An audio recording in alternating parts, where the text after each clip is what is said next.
Queridas irmãs, é uma alegria muito grande estar com vocês participando dessa data tão especial. E o meu desejo é que o Senhor continue abençoando essa união feminina, dessa igreja querida em Tamarineira, e fazendo com que a sua obra possa prosperar, não apenas na igreja, mas na vida de cada irmã individualmente, de acordo com as oportunidades que o Senhor preparar.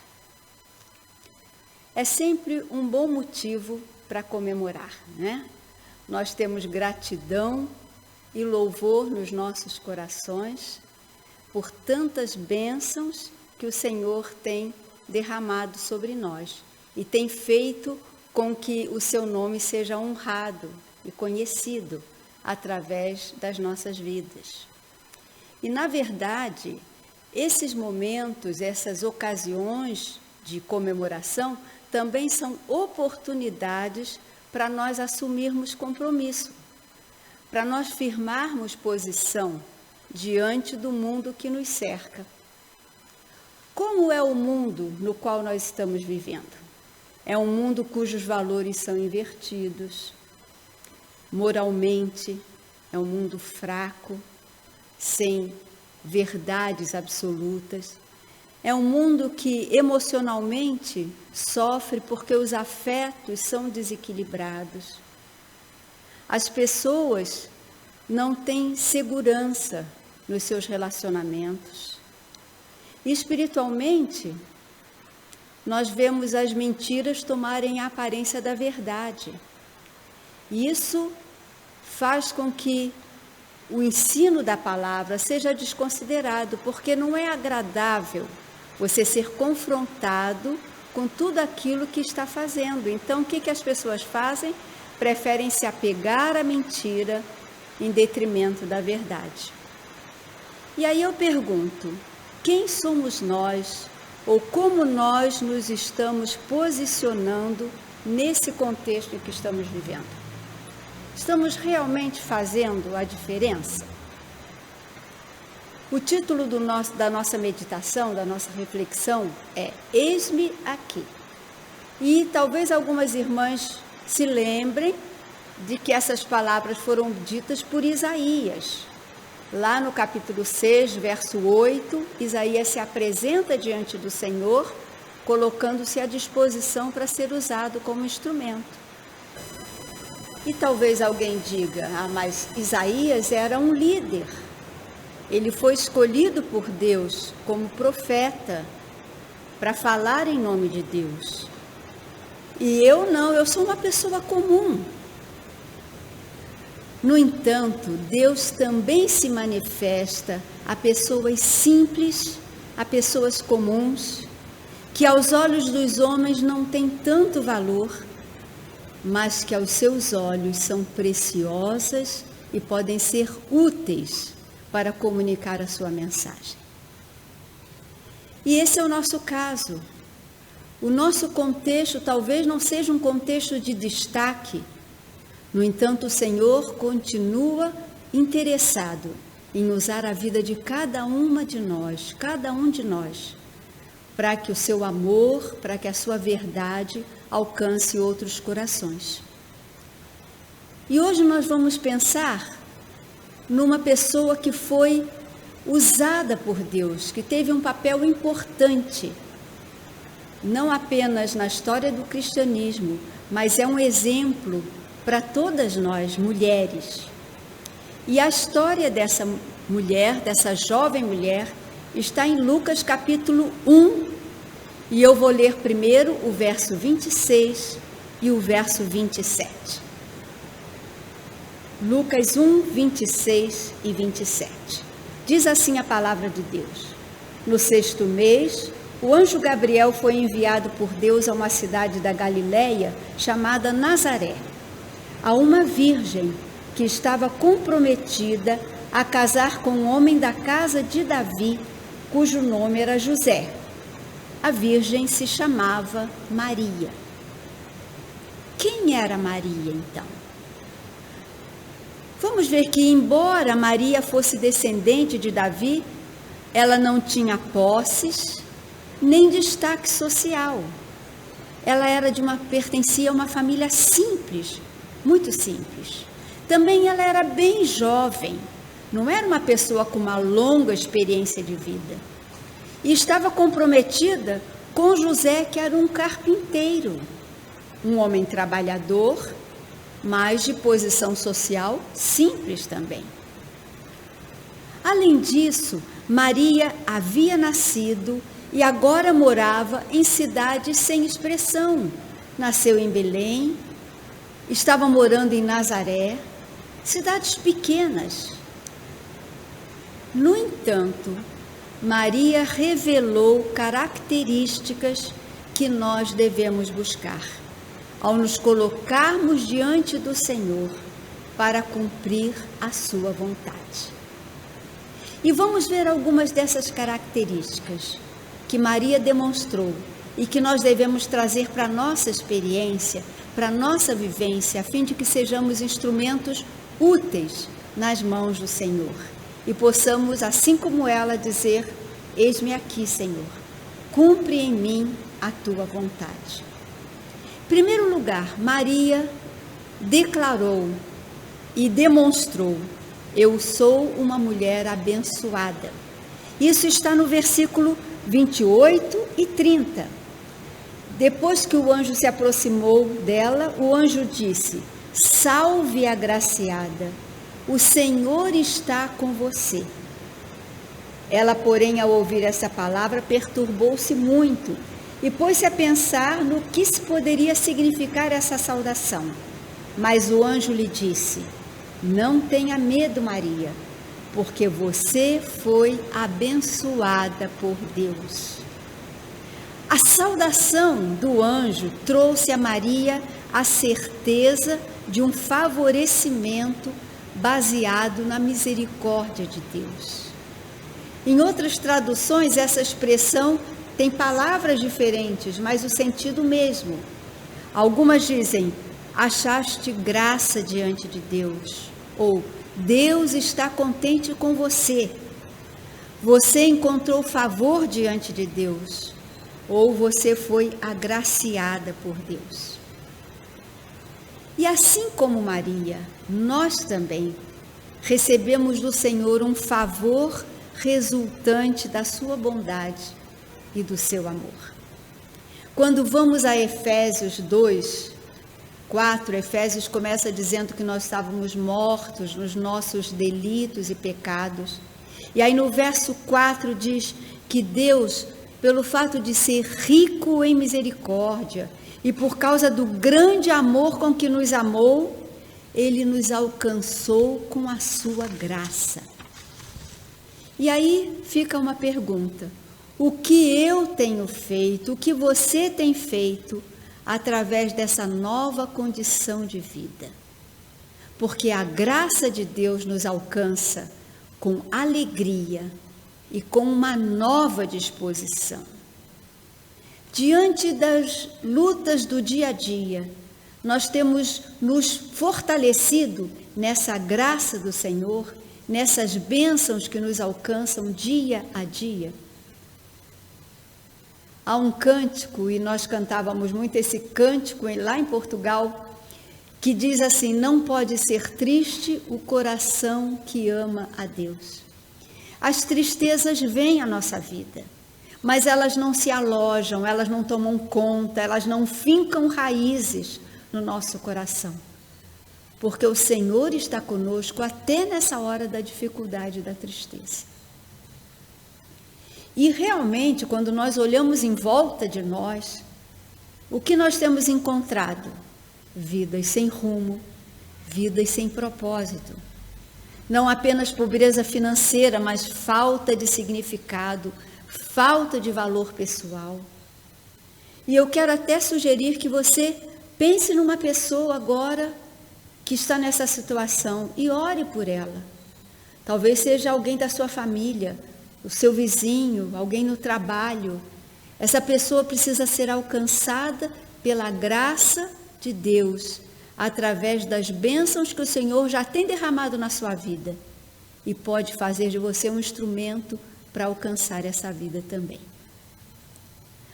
Maria nos motiva, primeiro, a confiar nas promessas da palavra do Senhor. Ela tinha a certeza, a fé, a confiança no Deus a quem ela servia. E havia uma promessa, nós vamos ver isso daqui a pouco, de que uma virgem conceberia e daria à luz o Salvador. Maria confiava nas promessas da palavra e nós temos que confiar, que nos firmar nessas promessas dia após dia. Maria também era uma mulher que buscava a comunhão com Deus. Temos feito isso? Temos separado tempo para estar na presença do Senhor, em oração, conhecendo mais da sua palavra?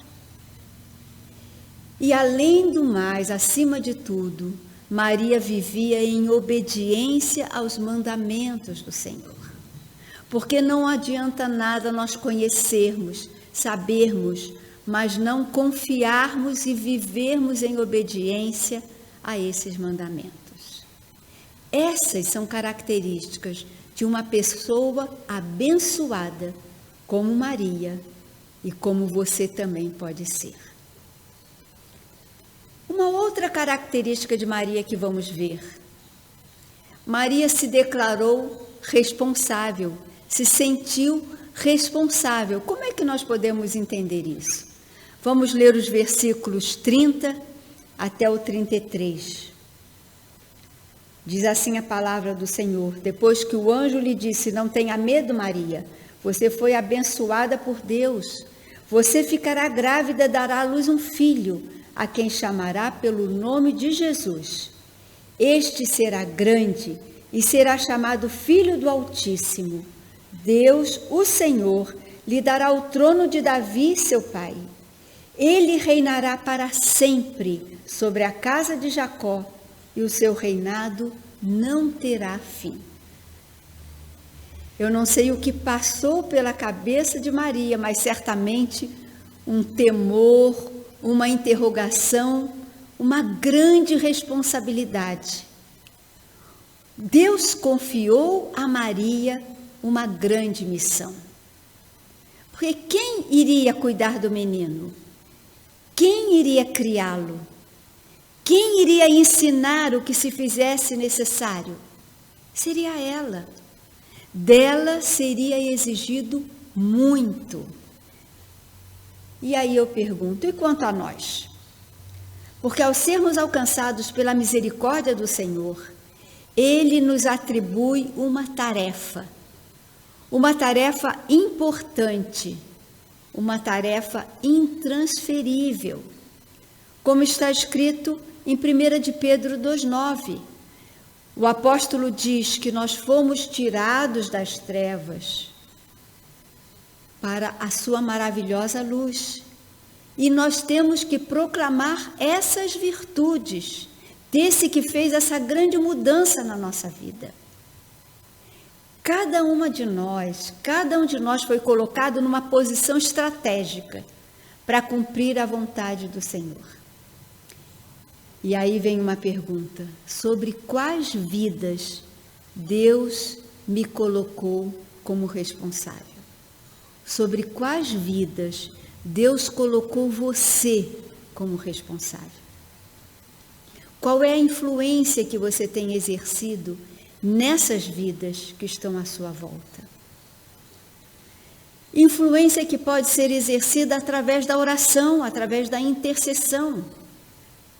Influência que pode ser exercida através de conselhos, através de ensinamentos. Influência que deve ser exercida através do exemplo. E todas essas formas de influência devem ser revestidas, recheadas de amor. Romanos 5,5 diz que o Senhor derramou no nosso coração o seu amor. Ele nos outorgou, Ele nos concedeu esse amor, para que esse amor alcance através da nossa vida essas vidas que estão à nossa volta. E nós vamos prestar contas a Deus. Por isso, nós temos que ser fiéis e responsáveis também. Então já vimos que uma declaração que Maria nos faz e que nos alcança também: eu sou abençoada. Mas além disso, eu sou responsável. A terceira característica que vamos ver em Maria, ela declarou: eu sou serva. E essa declaração está bem no verso 38, quando depois que o anjo encerrou a sua mensagem, Maria disse: aqui está a serva do Senhor. Que aconteça comigo tudo o que você falou. Em outra tradução diz: que se cumpra em mim a tua palavra. Maria demonstra uma plena confiança na direção do Senhor para a sua vida. Ela se coloca à disposição do Senhor. Certamente haveria consequências sérias naquela missão que ela estava assumindo, constrangimento, provável difamação, porque ela era noiva, ela não era casada e estaria grávida. Como as pessoas iriam reagir? Ela tinha dúvidas quanto à reação de José, porque afinal de contas, aquela não foi uma situação que ela escolheu. Foi o Senhor que a escolheu para viver aquela realidade. Mas, apesar da perplexidade, Maria se colocou à disposição para obedecer, sem restrições. Ela disse: aqui está a serva do Senhor, que se cumpra em mim conforme a tua palavra. Será que nós temos essa mesma atitude? Ou queremos sempre escolher a forma e as condições do serviço que prestamos a Deus? E eu não me refiro aqui apenas a atividades na igreja, mas ao dia a dia em que nós temos que manifestar a nossa condição de servos. Lá em Romanos, capítulo 6, versículos 16 a 18, o apóstolo Paulo nos dá uma orientação sobre a maneira como nós devemos estar servindo como servos. Romanos 6, versos 16 a 18. E ele diz assim: será que vocês não sabem que ao se oferecerem como servos para a obediência, vocês são servos daqueles a quem obedecem? Seja do pecado que leva à morte, ou da obediência que conduz à justiça? E lá no verso 18, ele conclui: e uma vez que foram libertados do pecado, vocês foram feitos servos da justiça. Servos da justiça significa ter compromisso com a vida que honra a Deus. Há até uma certa relação com a última das bem-aventuranças, quando diz assim: bem-aventurados vocês são quando vocês forem perseguidos, caluniados por causa da justiça. Muitas vezes nós sofremos, somos perseguidos por estarmos cumprindo a vontade do Senhor. Além disso, nós temos que ser servos naquelas situações que não escolhemos, mas que nos alcançam ao longo dos nossos dias. Como que nós manifestamos a nossa condição de servos na vida diária? Colossenses 3,17 nos diz: tudo que vocês fizerem, em qualquer situação, façam em nome do Senhor Jesus. Fazer a vontade do Senhor em qualquer situação. Naquele dia a dia mais desgastante, Às vezes nas nossas atividades comuns do lar, ou numa tarefa difícil no nosso trabalho, ou mesmo na igreja, fazer como para o Senhor e não para os homens. Porque Colossenses 3,23 diz: a Cristo o Senhor é que vocês estão servindo. e é Ele que vai dar a recompensa aos seus servos. Será que nós podemos responder como Maria? Que se cumpra em mim conforme a tua palavra. Que seja assim, como servas que somos. Então já vimos, eu devo buscar a atitude de uma mulher abençoada e viver de acordo com essas bênçãos que eu recebo. Eu devo viver com responsabilidade diante da missão que Deus coloca nas minhas mãos para fazer. Eu devo também me colocar como serva, fazendo a vontade do Senhor. E, finalmente, Maria nos mostra uma atitude de coração que nós precisamos treinar e vivenciar sempre. Eu sou agradecida. E isso nós vamos ver no cântico que Maria entoa quando ela encontra com a sua prima. E isso está um pouco mais adiante, Lucas 1, a partir do verso 46. Diz assim: Então Maria disse: A minha alma engrandece ao Senhor. O meu espírito se alegra em Deus, meu Salvador, porque Ele atentou para a humildade da sua serva, pois desde agora todas as gerações me considerarão bem-aventurada, porque o poderoso me fez grandes coisas. Santo é o seu nome. A tua misericórdia vai de geração em geração sobre os que o temem. Gratidão no coração de Maria por essa bênção que ela estava recebendo do Senhor. E ela testemunhou dessa gratidão. Não houve lugar ali para orgulho, para autovalorização, porque provavelmente as jovens virgens de Israel alimentavam a expectativa: será que eu serei escolhida para ser a mãe do Salvador, a mãe do Messias? Porque havia uma profecia lá em Isaías 7,14, a virgem conceberá. Maria conhecia, mas o seu coração se acalmou e ela demonstrou, pelo contrário, ela demonstrou humildade e ela exaltou o Senhor com gratidão pelo privilégio que Ele lhe havia concedido. Em vez de orgulho, humildade e gratidão. Muitas vezes nós somos privilegiados por alguma circunstância, alguma situação, e às vezes nós nos confundimos e nos achamos tão boas, tão bons, né? Em vez de reconhecer que nada viria a nós, nada nos seria concedido se não fosse o Senhor na nossa vida. O que nós devemos considerar então, irmãs, ao receber de Deus a missão que temos que cumprir? Vamos ver alguns itens, alguns versículos. Em primeiro lugar, eu não sou mais importante do que o outro.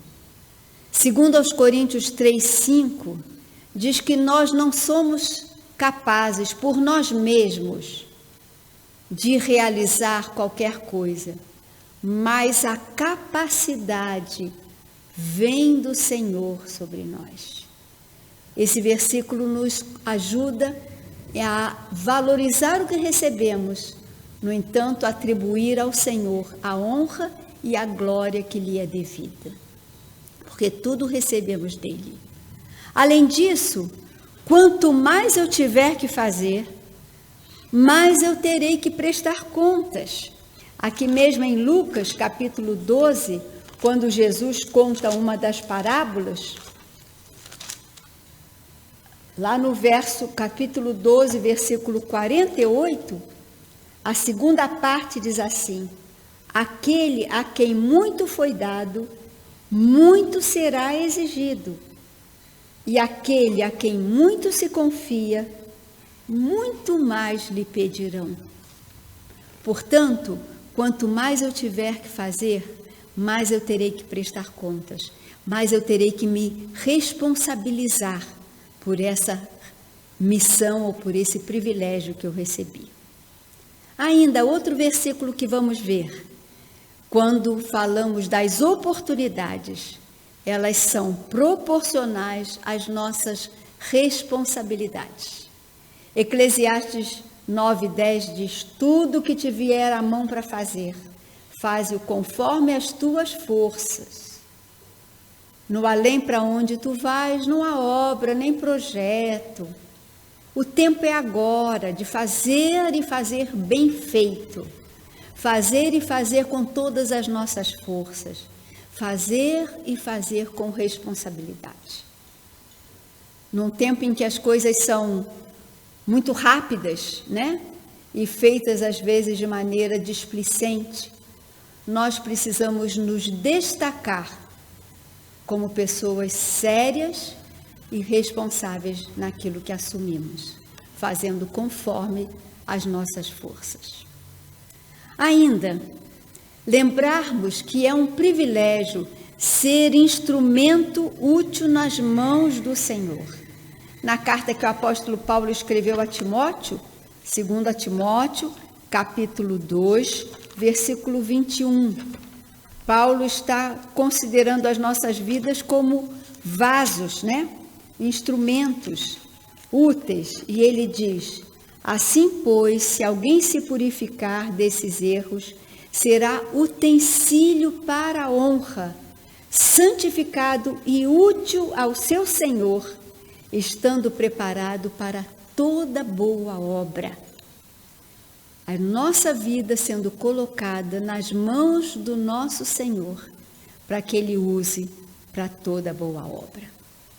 E ainda, finalmente, lembrar que a gratidão é alimentada pela alegria no serviço.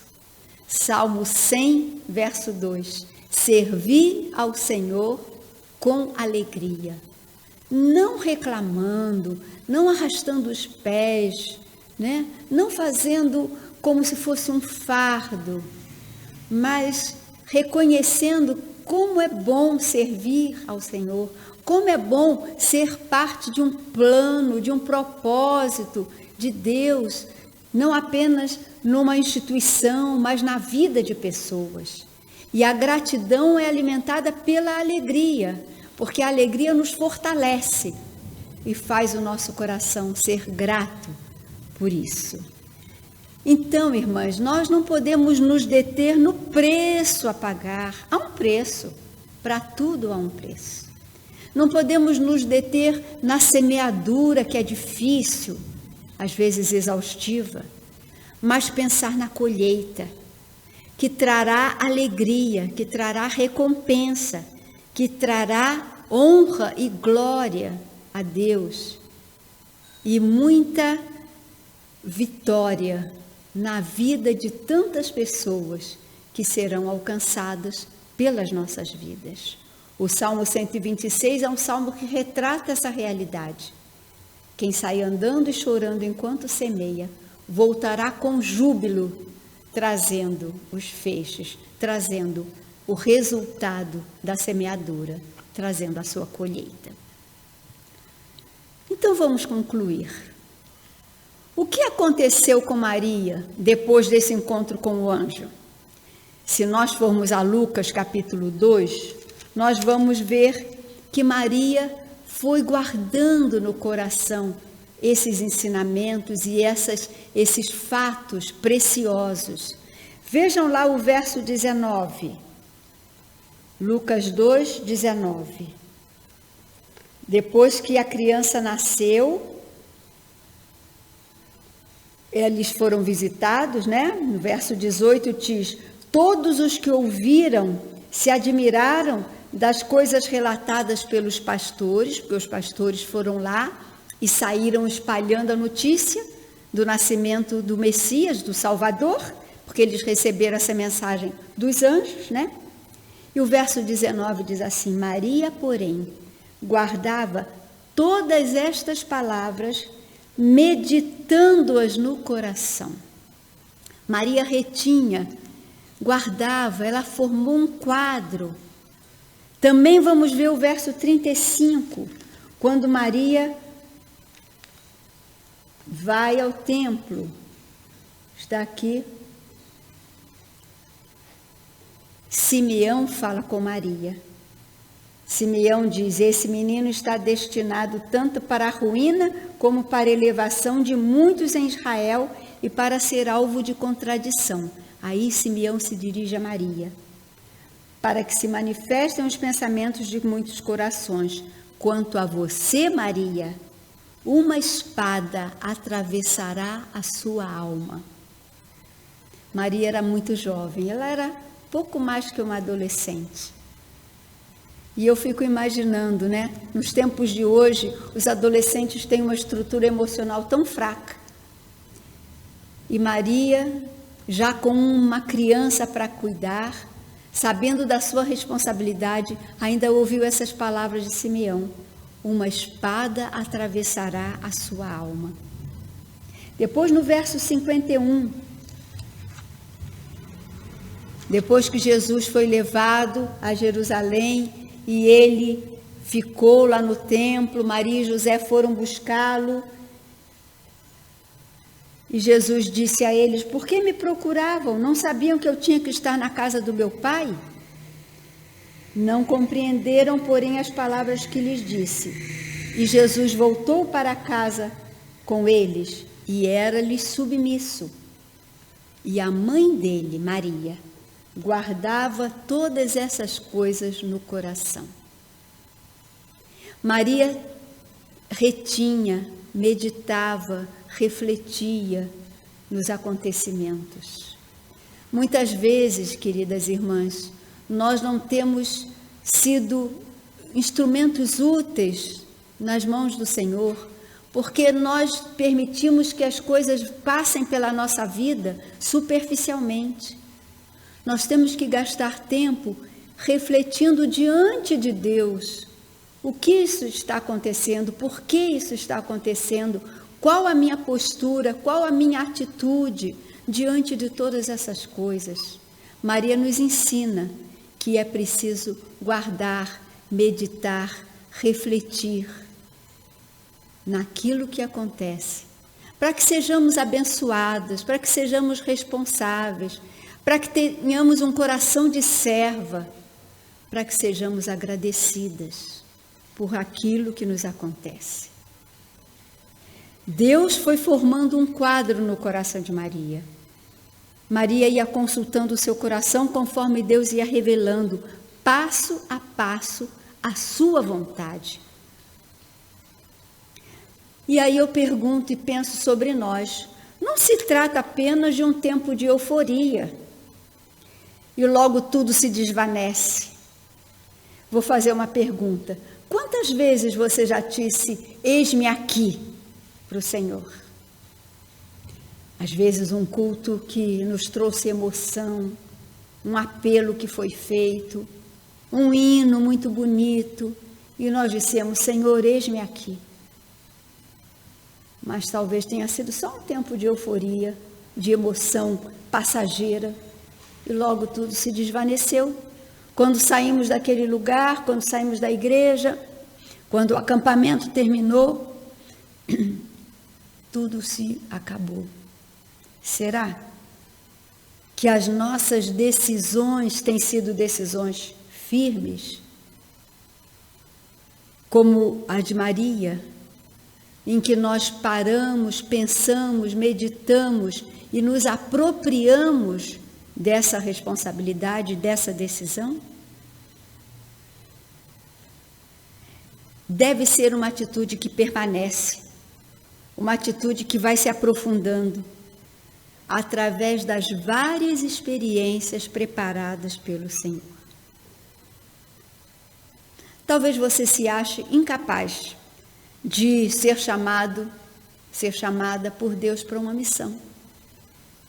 Mas saiba que quando o Senhor nos alcançou com a sua graça e amor, nos deu um novo coração, uma nova vida, Ele desejou fazer de nós instrumentos úteis nas suas mãos.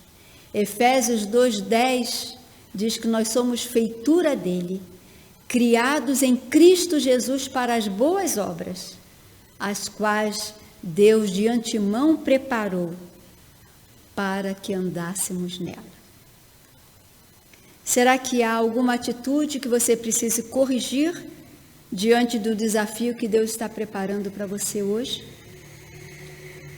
Será que não apenas como pessoa, dentro da sua família, dentro do seu trabalho, na sua vizinhança, na sua igreja, como você pode entregar-se ao Senhor dizendo: eis-me aqui, usa a minha vida conforme a tua vontade, assim como Maria disse.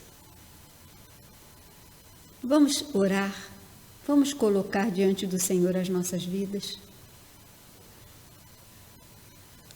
Querido Deus, nosso Pai, é um grande privilégio fazermos parte do teu povo, fazermos parte da tua família, fazermos parte da tua igreja.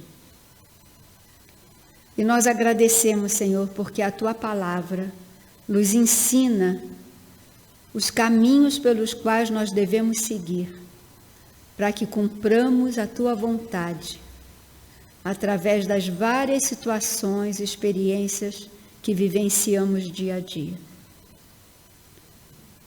Nessa hora, Senhor, nesse momento, nós apresentamos as nossas vidas diante de Ti. Conheces as nossas fraquezas, as nossas limitações. No entanto, Senhor, nós confiamos na Tua graça e na Tua misericórdia e pedimos que Tu nos fortaleças, que Tu nos corrijas naquilo que estamos errados, na nossa fraqueza, Senhor, que nós possamos seguir adiante, fazendo a Tua vontade. Eu oro mais uma vez por essa união feminina na igreja de Tamarineira. Que Tu, Senhor, continues a fortalecer as irmãs, as líderes, e que, através desse ministério, muitas vidas possam conhecer a Tua verdade, para a honra e para a glória do Teu nome e salvação de muitas vidas. É o que nós pedimos e já Te agradecemos, em nome de Jesus. Amém. Que Deus abençoe a todos.